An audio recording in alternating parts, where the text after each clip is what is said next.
진주 방화 살인 사건의 피해자 안인득이 지난 2016년까지 5년 동안 조현병 치료를 받아오다 이후 중단한 사실이 경찰 조사에서 확인됐습니다. 오늘 오전 진주에서는 희생자 한 분의 발인이 엄수됐습니다. 취재기자 연결합니다. 김인철 기자. 네, 정국구입니다. 네, 피해자 안인득의 조현병 치료 내용부터 전해주시죠. 네, 안인득이 조현병 치료를 받은 기간은 지난 2011년 1월부터 2016년 7월까지 5년가량 됩니다. 경남 진주경찰서는 진주의 한 병원에서 확보한 진료 기록에서 안인득이 68차례 진료받은 것으로 확인했습니다.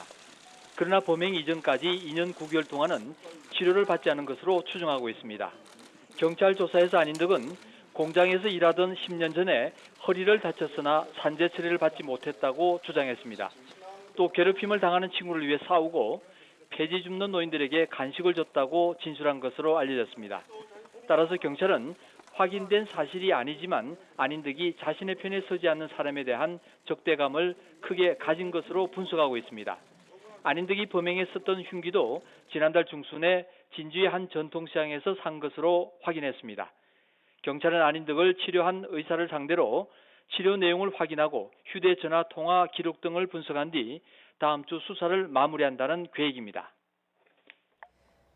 네, 그리고 오늘 희생자 한 분의 발인이 있었죠.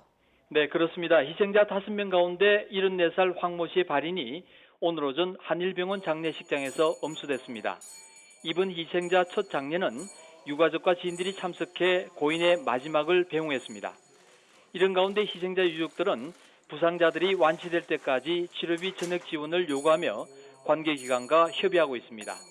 부상자 7명은 모두 숨진 희생자들의 가족으로 중상자 일부는 심각한 후유장애가 우려되는 상태인 것으로 알려졌습니다.